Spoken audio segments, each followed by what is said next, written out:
How's things in LA? You know, America's a terrible place.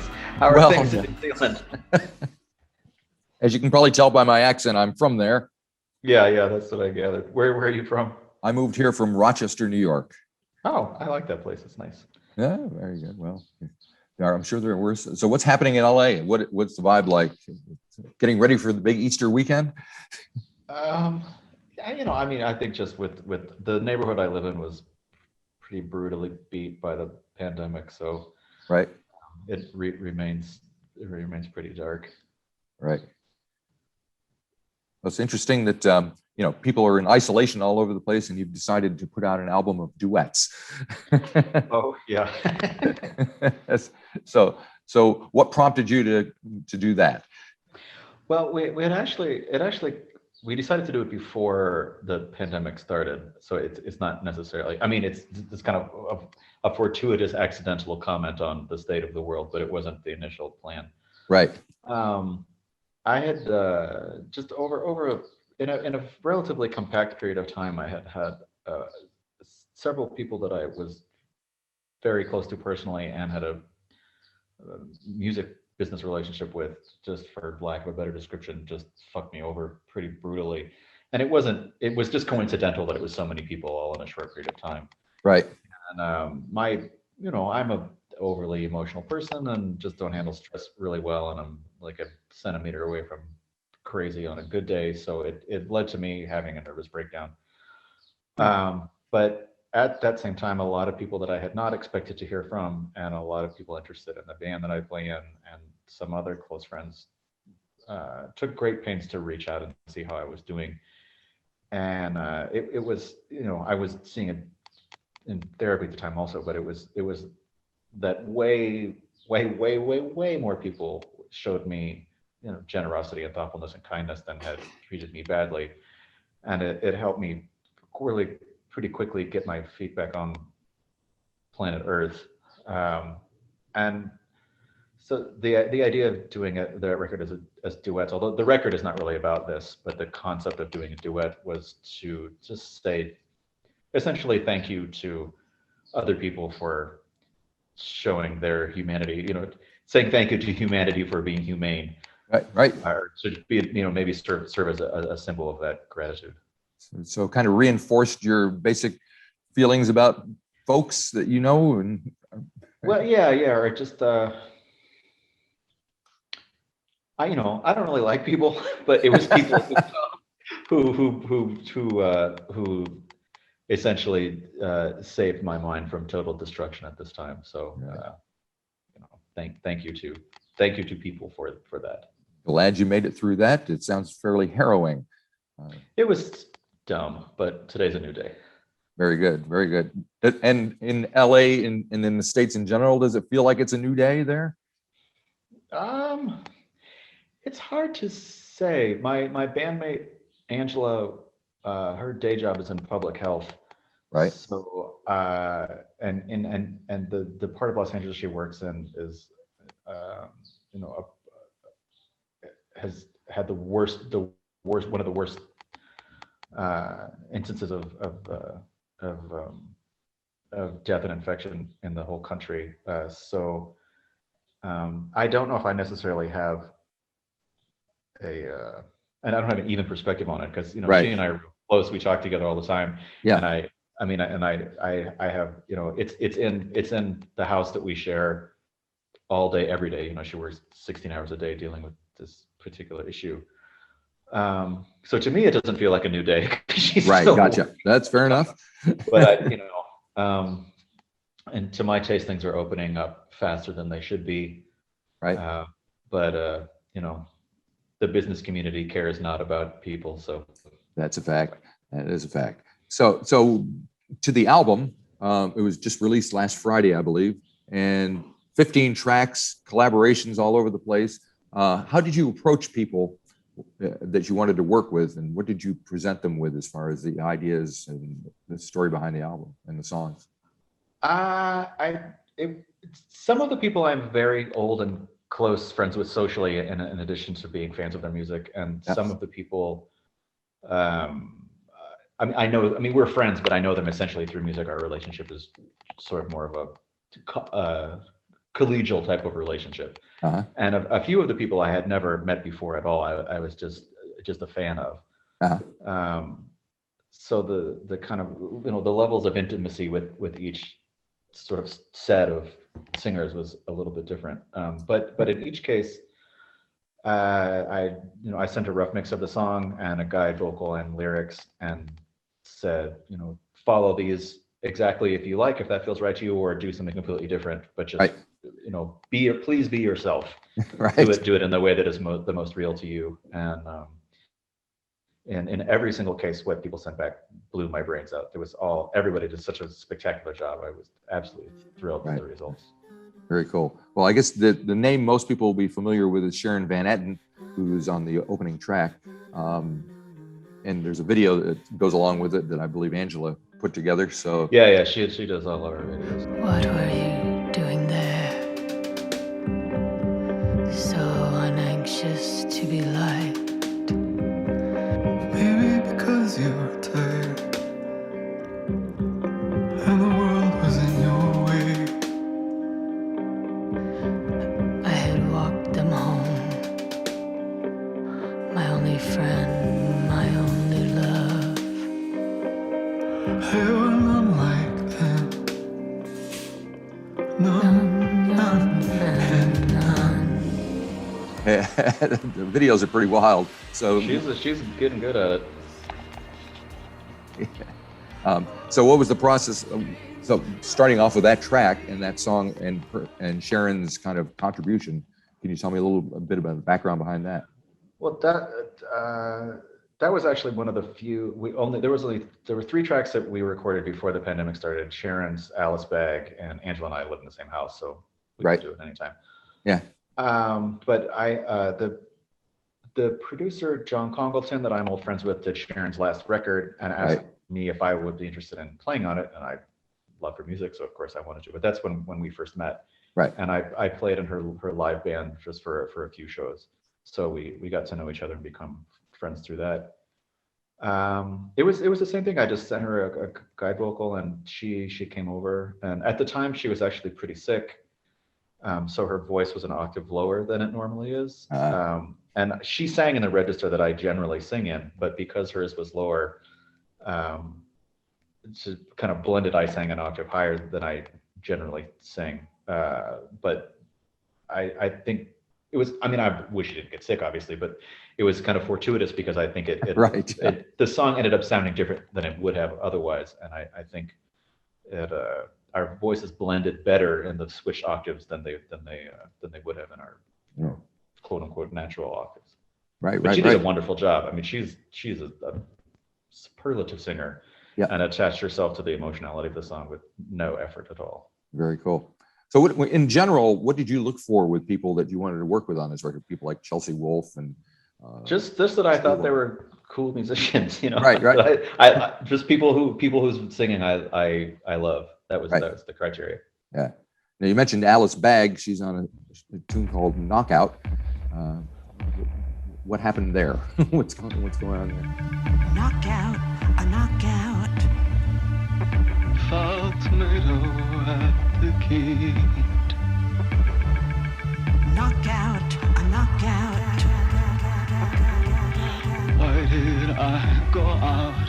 Hey. Knockout, a knockout. When I was a kid, it's a little bit of a story. When I was a kid, I met the drag performer and artist and musician Vaginal Davis, who, prior to having met her, was one of my art heroes. It was just the first person that I had ever seen kind of combine queer politics, gender nonconformity, social politics, punk rock, performance art, visual art.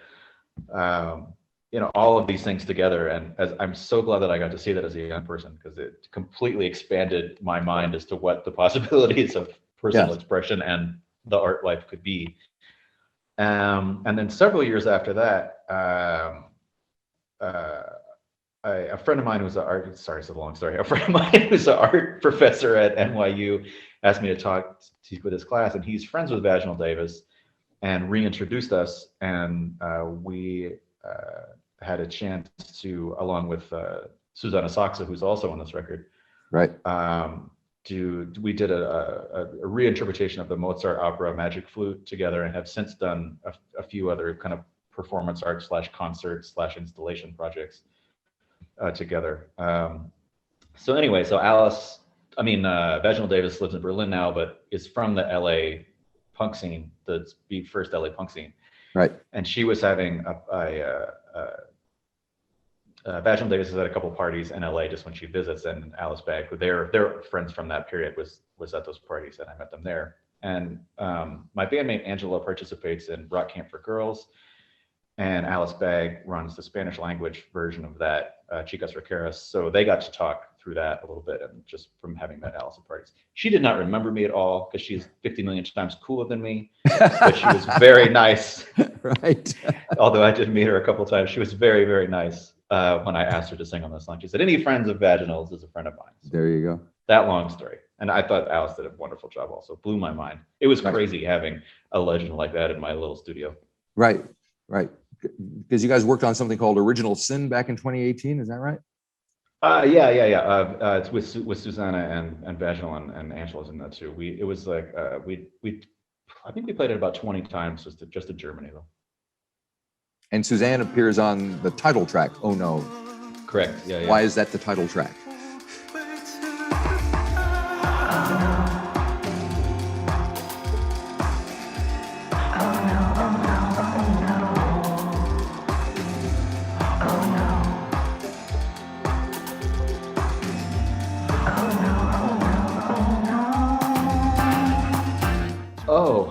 Well. No.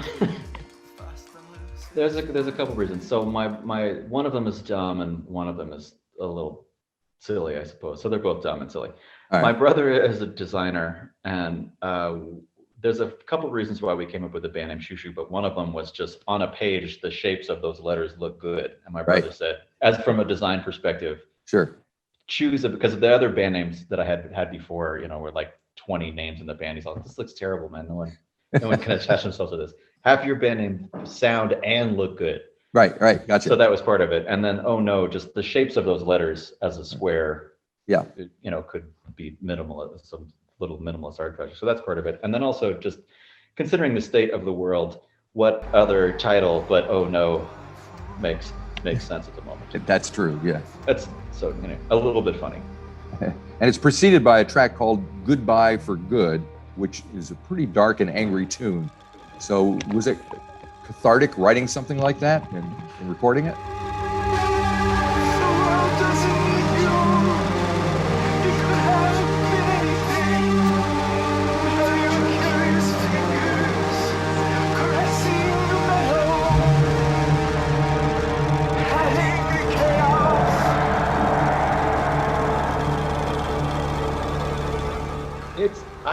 A lot of the music that we deal with is certainly on the dark side. Yeah. It's not really a cathartic process for me so much as it is, I suppose, a method of just organizing kind of overwhelming darkness. Sorry to be melodramatic. That's right. It's a place to put those feelings or concerns, other than just crushing on my head and dealing with them in a self-destructive way. So it's not like upon doing it I suddenly feel free, but upon doing something like that, things become compartmentalized in a way that it allows me to get through life in a relatively functional way. Right. It's more of coping than necessarily catharsis. Gotcha. And you got Greg from Deerhoof on that, and he also kind of co-produced the album with you. Is that right? Yeah. We've worked on records together since 2006, and he played on our first record. We're really old, and he's one of my best friends. Yeah. Wonderful. It's probably the best musician that I've ever met in my life. Cool. Now I have to comment on the Rumpus Room video. I think it's probably best used of a cheerleading outfit since Nirvana.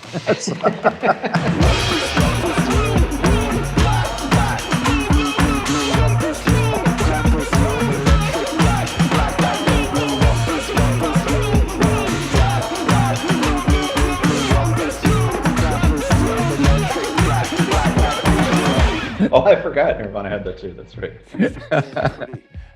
Especially with the tattoos, it ties it all together. So what's going on there? I mean, it looks like quite.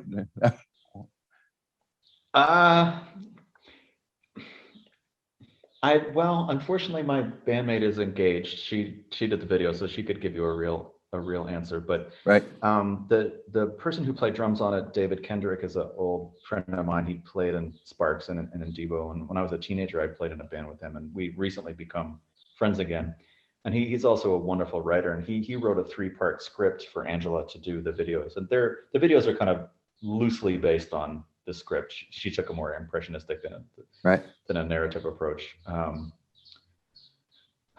Although I was in it and I have seen the video many times, because Angela would show it to me for editing comments, I would not dare to assume as to what is happening in it, which is completely fine with me. I am very happy to enjoy it on from a purely aesthetic basis. I know very much she's a very thoughtful person. I know that there is meaning behind every shot for her, but she would have to tell you.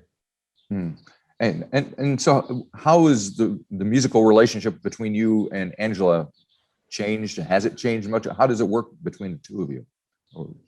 It's generally that I have a very kind of overly thought or maybe overly worked kind of micro approach to music, and she is able to see more big picture things. So generally what our role is, I will kind of work things into the ground and have too many choices for directions, and then she'll come in and make things be more cohesive. You know, if I have like 5 synth ideas and I don't know which one works, she can very, very quickly say, okay, it should be number 3 for the chorus and number 4 for the bridge, and this part is too long. So I make a mess generally, and she cleans up the mess. Is sort of what our roles are. Yeah. And is she kind of more visually oriented because she does the videos and that? I just don't like doing videos, and she really likes them. She is as good a musician as she is a video maker. I mean, there's a very David Lynchian quality to a lot of those that people. Yeah, we would not exist were it not for David Lynch. He's, you know, if we were to come up with the 5 biggest influences on Xiu Xiu, he would be on that list for. Yeah, have you ever met him? We had the opportunity to do a series of concerts and a record covering all the music from Twin Peaks. Oh, right. So around that time, we did get to meet him. He was very briefly, but he was extraordinarily gracious, and it was, you know, he's one of my number 1 art heroes. So right. It was pretty surreal. That's as it should be. Yeah, true enough. Yeah, that's pretty cool. So the record came out on the 26th, and have you gotten much feedback from people? People are being really nice about it. I mean, I'm too sort of thin-skinned to look at reviews or anything like that, but a lot of people who listen to it have reached out on social media or emailed, and people have been very, very generous and very nice. Very cool. About Yeah. it. And have you been writing stuff since then? I assume this. Yeah, I mean, we're not on tour for obvious reasons. So Nobody is. I mean, we finished the last record and this record in September, and then started working on the next thing right away. So we're probably about halfway through the next record. And what are you thinking about in terms of the next record? At the moment, and who knows what it will be like, it seems to be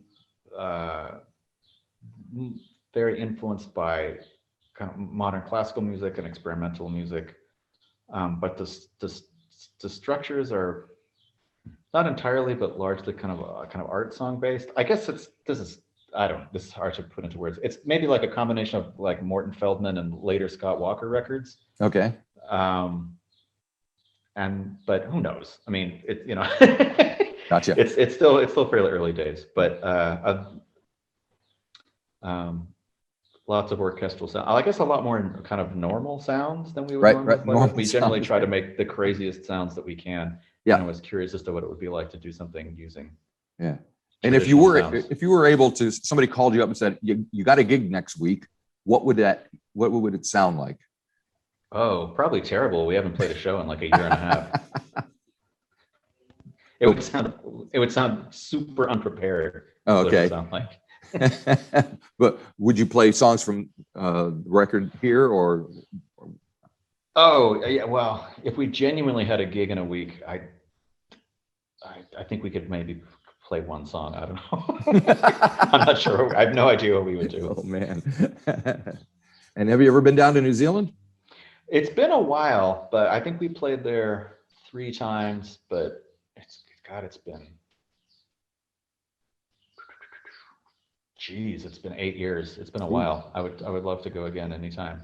I think unfortunately every time we played there, we didn't play very well. I never left going, oh my God, we killed it. We were so good. Right. Each time I went, oh, we have shamed ourselves. So I look forward to the chance to redeem all our numerous failures. Well, what kind of relationship do you have with a live audience when you do play? Oh, we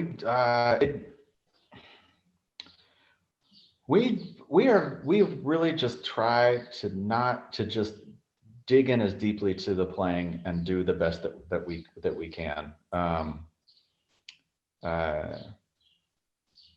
The point of playing is to try to give everything that we can to the people who were nice enough to show up.